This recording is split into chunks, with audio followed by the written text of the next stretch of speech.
Welcome back to Alphabet Soup, hosted by me, Andrew Brooks.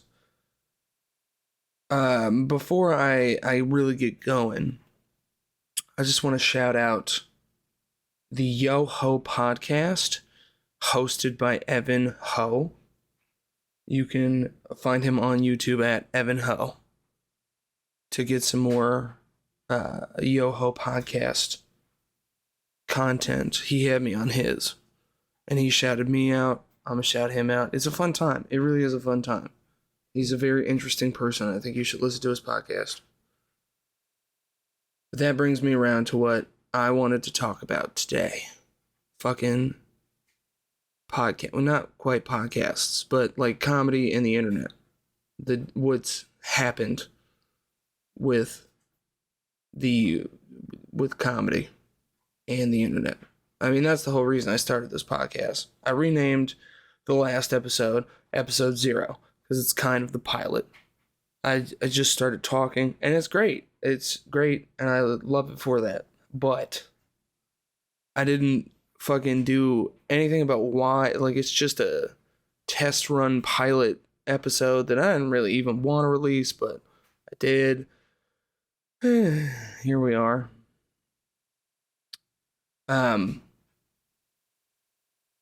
I am a new comic, just started not that long ago,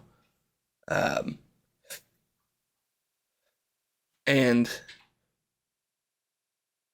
I have been, trying to take it seriously, and it seems to be there's a thing that you have to do if you are a comic, and that's have a fucking podcast. I don't even really want to be doing this, to be completely honest with you. I don't want to have to do a podcast. I just want to be a comic. I don't want to have to sit down once a week and record some stupid shit and talk to people who don't care and aren't listening, and I don't care. I don't even believe most of what I'm saying.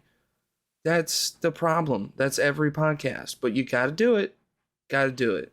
Gotta do it because, well, if you want to become a successful comic now, you gotta have that Patreon, and you gotta have people that listen to your podcast religiously and will never buy a ticket to your show, but it gives you the hope. You see the people like you on the internet where they can sit at home and just listen to somebody ramble as they do the fucking dishes and distract themselves from their own shitty lives, and they have no fucking money, but they have 2 iPhones for some reason. Those people, you want to see that those people watch and listen to your podcast so that you feel like you might sell tickets. They'll never buy them.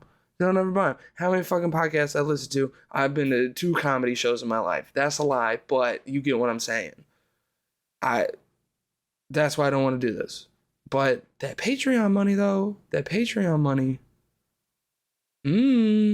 sounds like a good time. Sounds like it could help you create a stable, regular income off of being a comic.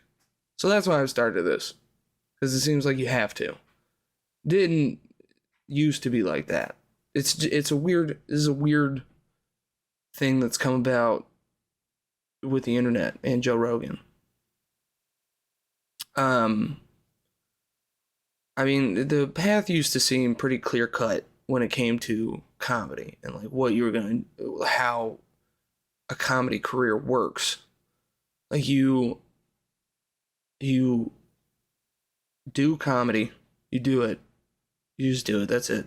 You go out to open mics and you do comedy and you start working stuff out and you figure out how to be funny, and if you're funny enough, you do good there, you start getting booked on shows, you can move up from, wherever you start, host to feature headliner. You get to headliner, you start doing shows, you become a road comic, people see you, they hear about you, maybe you're in LA, maybe you're in New York, you're doing a club, and somebody from a late night talk show, like the Carson Show, Late Night with Johnny Carson, they see you, they go, ooh, this guy's funny, ooh, I like how funny this guy is, I'm gonna put him on the show, I'm gonna make Carson talk to him, I'm gonna put him on the show. You get put on the show, you have offers the next day for shit, you become a giant comic, you're doing theaters, you get a fucking sitcom, which I wouldn't want to fucking do that either. This feels at least like starting a podcast is just cutting out the middleman and going right to that fucking stupid sitcom you had to do if you wanted to make a lot of money as a comic, and you just become an actor that does shitty comedy movies all the time and that sell billions and billions of dollars. Well, now, but they would sell tickets like crazy. Oh my god, this person that was funny that recorded being funny a few times. If you measured up a comic to how many times they've not been funny to how many times they've been funny, we all seem shitty at our jobs. And to take that and be like, ooh, this guy was funny a few times. He recorded being funny a few times for a full hour. Let's go see this shitty fucking movie that has no substance or meaning or fucking, but fun time. That's how it used to be. In my mind, at least. You know, you get big enough, you do Carson, you have HBO come around. Eventually, if you're good enough or popular enough, you get that HBO special. You get that HBO special. And that HBO special would, I mean, you'd be set. You'd just be set. Then we had the internet come around. And the internet's been great in the fact that little people can try to become big on, like, they could do it on their own, because we all have, like, that fear and horror in the back of our minds that no matter what we try to do, we're going to get halfway. Halfway is scarier than failing to me. Halfway seems awful. You know what I mean by halfway? Like, if you've ever seen an actor that's popped up in a lot of TV shows, if you see that actor, but like they never broke out, you don't really know their name, but you see their face a lot because they're just not that memorable. They make good money, and you know they've got a slightly above average wife because they're still an actor and they live in a relatively nice house. But you know, you get the people from like Supernatural, the TV show, the CW show. You get like not Jensen Ackles and Jared Padalecki. They're the big and they're getting real work and everybody remembers them because they're the stars. And not Jeffrey Dean Morgan either. But like everyone else. Like the dude that plays, I think it's, what is it, Cain or Abel in that show, also plays Detective Lassiter on Psych. Like you see that guy a lot, you know his face immediately, but you're like, what the fuck is his name? What the fuck is who is he? You get like that. That's halfway. That's successful enough, but not, you know, Brad Pitt. Not that everybody's going to become Brad Pitt. That's sycophantic. But like you want to be, like if you act, you at least want people to know your name when they see you. And to not have, that's halfway. And that's scarier to me than failing. Like if you tried to start something and it just fell flat and it never took off, it never got anywhere, you'd be like, at least I did it. And if you're successful, if you start something, you're successful, obviously that's like, woo, I'm successful. Great, you did it. Mission accomplished, boys. But to get stuck in the middle, like the person that's a road comic and does cruises, but who the fuck are they? That's terrifying. Because clearly you're good enough to get somewhere, but you never just had the break. That's the scariest thing. You wrote on TV shows, all your comic friends are like, this dude is hilarious. Everyone that sees his shows, he murders, but for some reason you just didn't climb to the top. You just didn't make it up there. For whatever reason that is. Who knows? That the internet has helped kind of, I'd say in the beginning, with like alleviating some of that. That's why everybody, like when the internet really took off, Web 2.0, YouTube became a stable, legitimate website, and comedy immediately took to it. Most of the videos that people were posting were to be funny.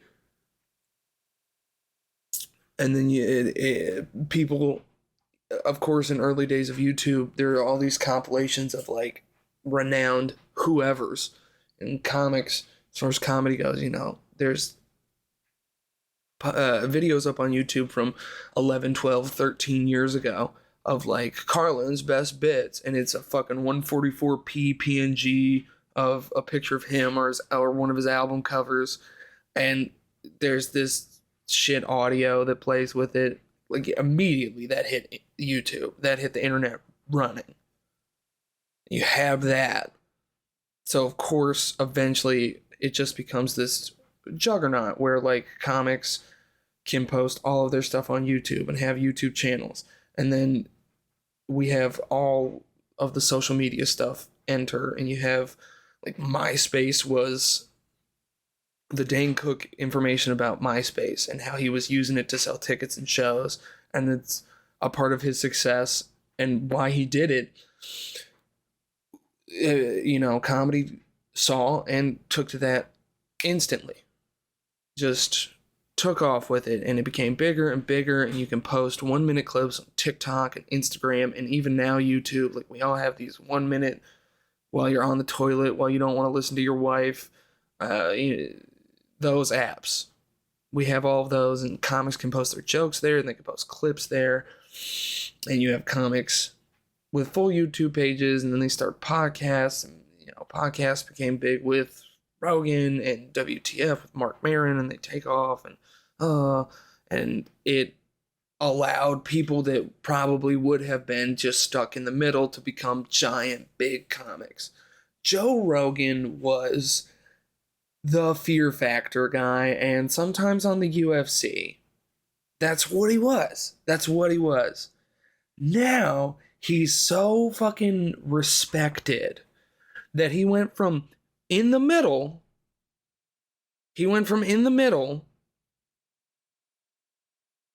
to being held in regards of like greatness. He became like new Carson. You get the Joe Rogan podcast, you're on there because he likes you, and it's gonna help your career. But would he have ever been more than just some guy in the middle? And I'm not trying to talk shit or say he's not funny enough, because I do think he's funny. But, like, is he Richard Pryor funny? Is he Chris Rock funny? Is he Carlin funny? Is he, like, the people that got those HBO specials and took the fuck off? They were the funniest for their time. And I'll get into that in a second. Like, is Rogan that funny? Funny enough to be, like, up there with them now because of his podcast? So that's what the internet did for comedy. And it just changed the landscape completely. Fucking, it seems like it might have been, it's easier and harder now. Is you have all of these great tools with the internet that'll allow you to put content out there and could take you to the next rank or whatever. But it's become so oversaturated. And this is what happens when the inmates run the asylum.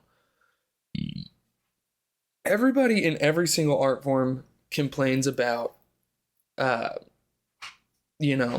artist integrity being fucked with music being fucked with, movies being fucked with, the studio, the producers, cut this, change that, make this better, make this more marketable to audiences.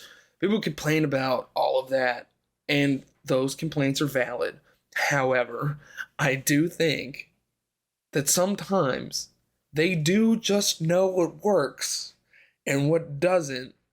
And when you let the inmates run the asylum, when you let them just do what they want to do, and you give them this sandbox, this tool, the internet, to do it, and it kind of just, they run a ridiculous anarchy, and the people that just happen to get in on it first then run the economy of anarchy and almost give it the structure. It's crazy. It's wild. With the internet now, it's so oversaturated with all of this comedy that becomes harder and harder to put yourself into a position where a lot of people would take in that content or hear the podcast or watch the video or whatever it is. Like with Mark Norman's special Out to Lunch, he posted that on YouTube right before COVID or right at the start of COVID, and it became, as far as we know, I believe the statistic was the 8th most watched special of all time. Granted, that number's a little skewed because we don't have statistics for certain things like Chappelle's Netflix specials, so take that with a grain of salt. But it got really, really popular, and it got a ton of views.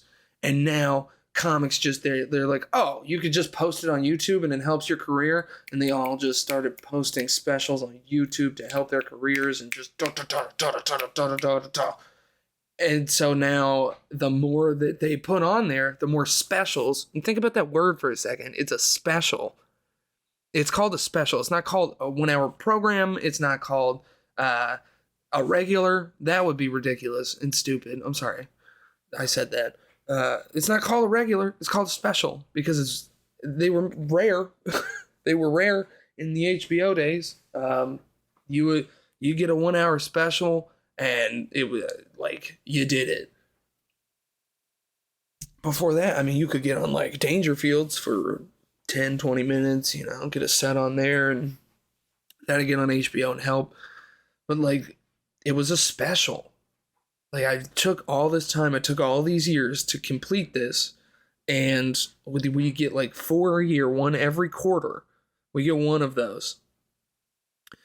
And you watch it and you're like, wow. And it's this like rare thing. You're excited to see it when the next one comes out because it's been so long and the last one was so good.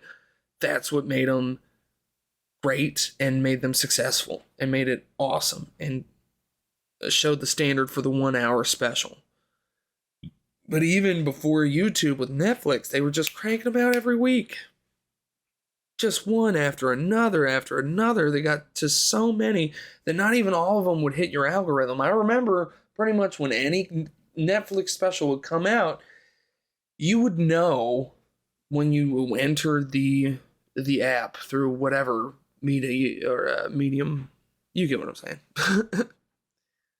You would know. And then they just started cranking them out so much that, like, you were spoiled with choice. And a lot of them, you were like, what the fuck? You'll see, it happens now where you'll run across one and you'll be like, oh, who is this? Some new comic Netflix is promoting? And you click on it, it's like 2016. You're like, what the fuck? How did I completely miss this? I thought I had seen all the comedy on Netflix because they were just doing so much.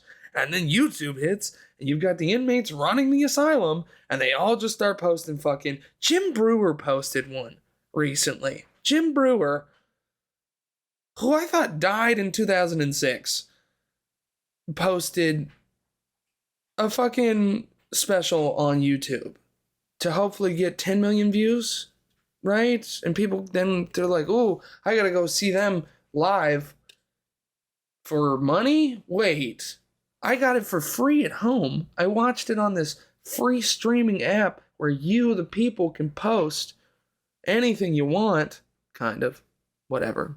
I saw that for free at home. What do you mean I gotta pay $50 for this ticket? For just one? But I brought this other person with me. I gotta pay $100 to go see what I just saw at home? Yeah, but it's live. Okay. Does that mean, like, is there interaction? I mean, one person in the front row might get called out, but those tickets are $400. So like, the only reason to come see a comic, because this isn't music. You see music, and it's, it's different. The music's different, and it's loud, and you're with that, this and that. It's just some dude talking. I just saw it for free at home. I'm gonna buy tickets. But there's so many to watch at home. There's so many specials on YouTube that I'd never need to leave to go see comedy live. Now, obviously, that person doesn't understand what seeing comedy live is like. Obviously, when you're in the room, it's completely different and way more intense and funny and awesome to see it live. Obviously, that person didn't understand that. But that's the issue you got to combat with oversaturating and just shoving shit down people's throats. If they're one of those people that doesn't understand, and you can't get them to come see you because there's just so much shit, you just put it all fucking out there and it's not special anymore. They'll never come and they'll never understand. It's fucking. This is where we're at. This is why I start the podcast. And it just has this weird inertia. Comedy in general.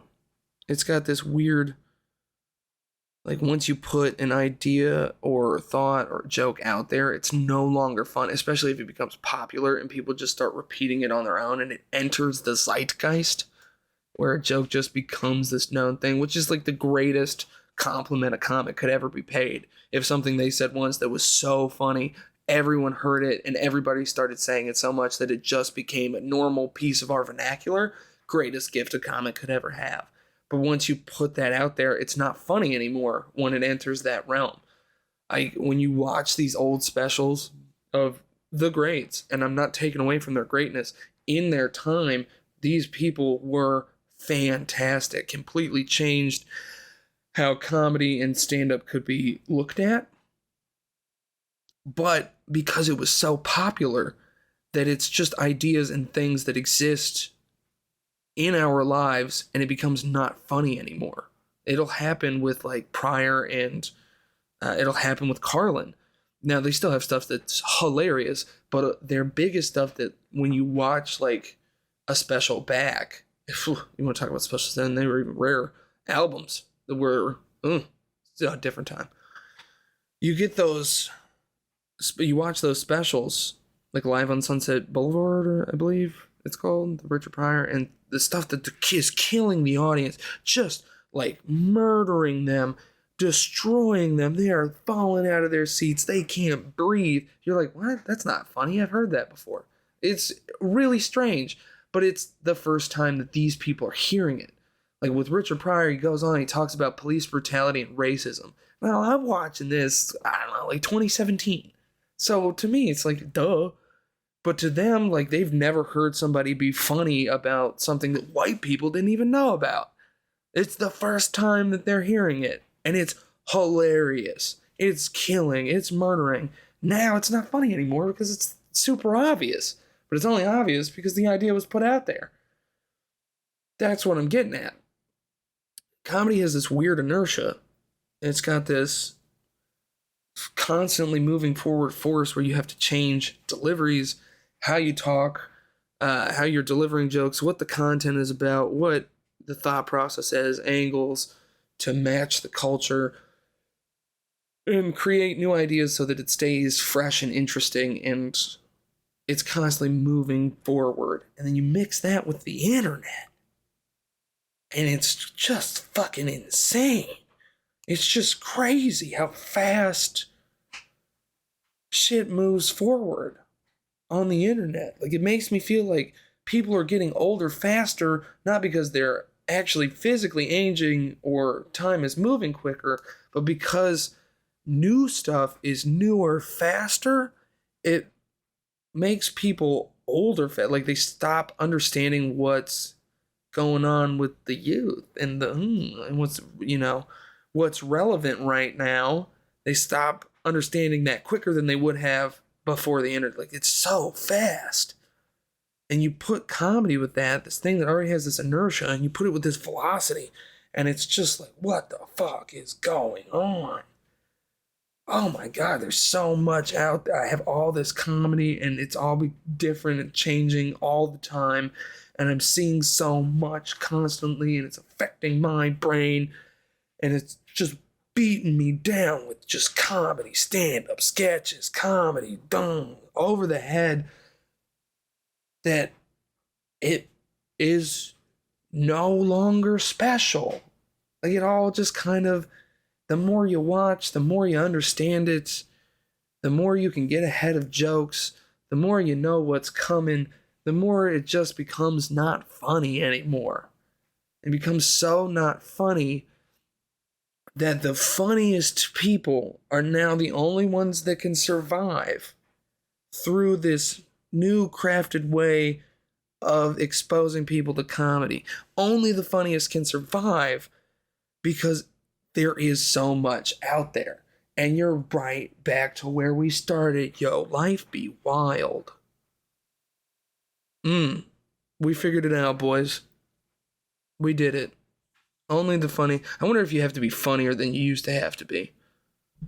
Because if they didn't get exposed to this much, maybe that's true too. Maybe you had to be funnier now than you did in the past when you were getting booked for Carson just because. But I bet those bookers saw just tons of just people hitting mics and doing 20-minute sets at the Comedy Store and all this shit. I bet they saw tons of it and got totally desensitized to funny. I bet they didn't even laugh. They'd be the dude in the back smoking a cigarette, not laughing at fucking Martin Lawrence just murdering. They'd be smoking a cigarette, and then they'd be like, this guy's funny. They just say it once and then book them and start somebody's entire career. God, the power those people have. Whew. To just create careers. Crazy. I bet they saw a ton of comedy, so I bet they knew who was actually funny. Which is kind of, we're all that person right now. Because we have so much comedy coming at us that I decided to make this podcast not funny. I'm going the opposite direction. You know what? We got so much funny stuff out there. This is going to be a serious comedy podcast where it's no comedy, but I call it a comedy podcast so that people will listen to it. God damn. Well, that's another rant by myself. Almost complete. Yeah, the Evan Ho's YouTube channel, the Yo podcast. It's a good time. He's got, I don't even know how many episodes. Does he have 7 up now? He might have 7 up. He's just fucking cranking them out. I don't know how he's doing it. And well, he just must have a lot of time. Very, very interesting, very fun podcast to listen to. I'd definitely check it out. Yeah. Other than that, my ending thoughts for this one, stop watching comedy. You're being overexposed, and now you don't laugh anymore. It's hard to laugh. You only laugh at, like, when people get hurt in real life. That's the only funny thing left. That's where we're at. Stop watching comedy. For now. Go to a club. Go to a club. Don't watch any comedy. Go to a club. Get offended and attack the comedian. Don't do that. Do not. That was a joke. Do not do that. But,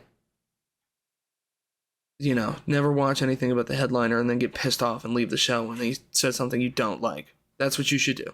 Don't watch comedy. You see what the issue is with, like, all of this? You're overexposed to comedy, if that's what we believe. Don't watch comedy. You don't watch comedy, you're going to end up going and seeing somebody that's either shitty or offends you. And offends your sensibilities because you don't watch anything about them. But if you watch something about them, are they going to be as funny if you just went to see them? You fucking hate this shit. I hate it. I hate it. I hate thinking like this. So my advice is don't watch comedy. Don't watch any comedy. Just go see it live. There's a comedy club near you. Book a show. Book a show to some person you've like, I wonder if they're funny. Go become that person. Those people are the best people. They're the real heroes.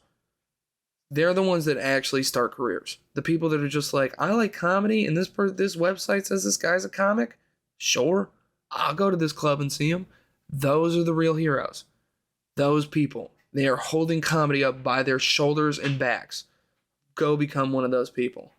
They're the best. They're the only pure motherfuckers in this hellscape. Anyway, thank you for your time, and stay funny.